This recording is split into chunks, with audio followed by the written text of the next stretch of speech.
عبد الشکور صاحب. شکریہ جناب اسپیکر صاحب. اعوذ باللہ من الشیطان الرجیم. ما کان محمد ابا احد من رجالکم ولکن رسول اللہ وخاتم النبیین. صدق اللہ العظیم.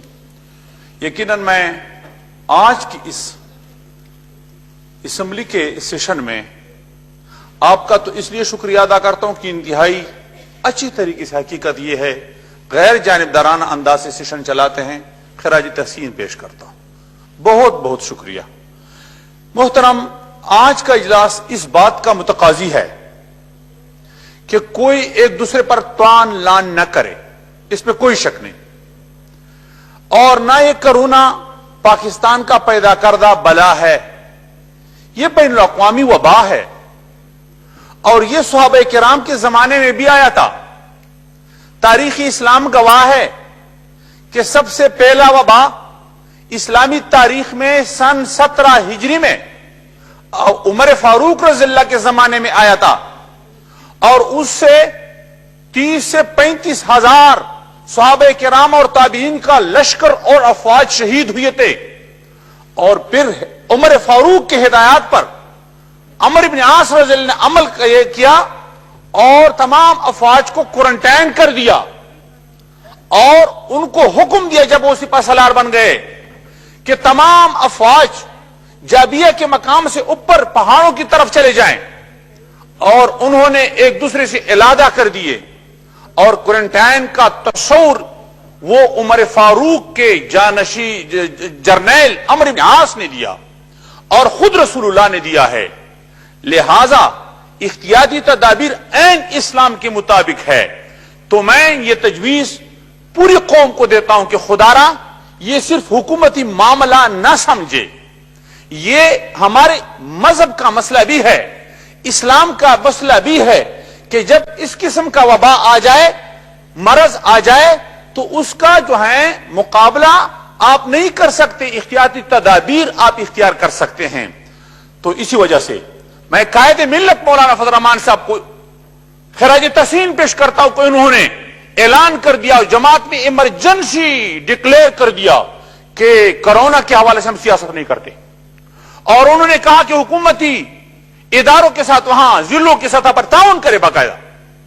اور یہاں تک کہ ڈیر اسماعیل خان کے کمشنر نے مجھے خود ٹیلی فون کیا. جاوید مرو صاحب بہت اچھا افیسر ہے.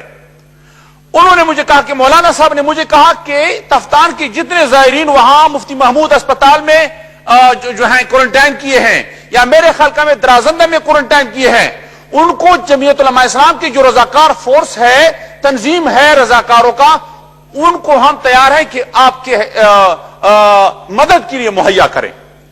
تو پھر انہوں نے حکم دیا کہ پورے پاکستان میں انصار الاسلام کے رضاکار پھیل جائے اور اس وبا کے خلاف جو ہیں ایک اویئرنس پیدا کریں، ایک شعور لوگوں میں پیدا کریں. اور پھر ہم نے لاکھوں لوگوں میں مفت سینیٹائزر، مفت ماسک تقسیم کیے، لوگوں میں اویئرنس پیدا کر دیا. اور جمعیت علماء اسلام کا جو سوشل میڈیا کا ٹیم ہے ان کو فعال بنا دیا اور پورے پاکستان میں خطہ کے قبائل کے ان علاقوں میں جو خطرناک ہے وہاں بھی ہم نے اویئرنس پیدا کرنے کے لیے کام کیا. میں خود مختلف علاقوں کو گیا. لاکھوں لوگوں کو جو کوارنٹائن ہونے کی وجہ سے اور لاک ڈاؤن کی وجہ سے متاثر ہوئے تھے، مولانا صاحب کے حکم پر لاکھوں گہرانوں کو جمعیت علماء اسلام کے ورکروں نے باقاعدہ راشن پہنچائے. تو حکومت کی اپنی ذمہ داری ہے، قوم کی اپنی ذمہ داری ہے، اور حکومت اور قوم کی اتفاقی طور پر اتفاق رائے پیدا کرنا یہ ہماری ذمہ داری ہے. ہم یہی چاہتے ہیں جناب اسپیکر صاحب کہ قوم اور حکومت اور پورے ملک ایک ہی پیٹھ پر کھڑے ہو جائے. اور اس کے لیے طریقہ کار یہ ہے کہ حکومت بھی اس میں رکھنے نہ ڈالے، اس قسم کے مسائل سامنے نہ لائے کہ اس کی وجہ سے قوم میں جو وحدت پیدا ہوئی ہے وہ پارا پارا ہو جائے. مثلا میں آپ کو کہتا ہوں، ایک انتہائی درمندانہ التجا کرتا ہوں، جو پاکستان کے آئین کے غدار ہے، پاکستان کے آئین کے دشمن ہے، پاکستان کے آئین کو تسلیم نہیں کرتے، وہ پاکستان کے آئینی اداروں کے ممبر نہ بنائے. جس طرح میاں عاطف پہلے کہا گیا تھا کہ وہ میاں عاطف قائدیانی جو بدنام زمانہ قائدیانی ہے ان کو اقتصادی کونسل کا چیئرمین بنایا گیا تھا. پھر یہاں اقلیتی کمیشن کا جو ممبر بنا دیا گیا اور یہ تو میرے خیال میں نہیں ہونا چاہیے تھا اس وقت میں کہ پاکستان ایک وبا میں ہے، ایک آزمائش سے گزر رہی ہے۔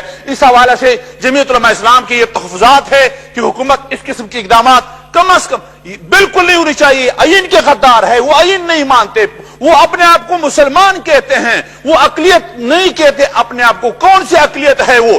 قیدیانوں کی مسئلہ جو ہے پوری تمام اقلیتوں سے علیحدہ ہے اور مختلف ہے۔ ہم اقلیتوں کی قدر کرتے ہیں، لیکن وہ مرتدین، وہ ظالم، وہ پاکستان کے آئین کے دشمن ہے۔ قادری صاحب پورا بیان دے چکے ہیں، اس پہ وضاحت کر چکے ہیں، اس پہ کوئی غلط فہمی نہیں ہے، آخر میں یہی بات اور اس پہ پورا بیان دے چکے ہیں۔ وہ آخری بات یہی کرتا ہوں، کسی کمیشن میں جی بالکل ان کو نہیں شامل کیا گیا، کچھ نہیں کیا۔ اچھی بات ہے کہ کمیشن میں شامل نہ کیا ہو، لیکن یہ تمام میڈیا پر یہ باتیں چل رہی تھی، یہاں تک کہ منسٹر صاحب نے کہا کہ یہ تجویز آئی تھی کہ ان کو شامل کیا جائے۔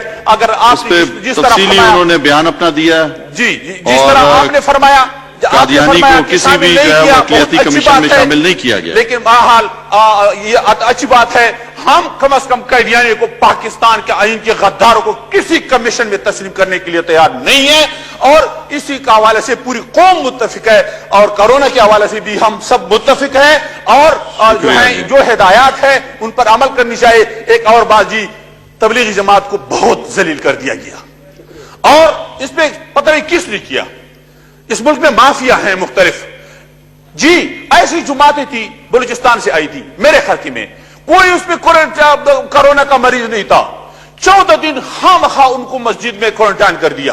یار اس میں کوئی مریض نہیں ہے، اس کی ٹیسٹ نہیں کرتے، کیوں اس طرح کر رہے ہو؟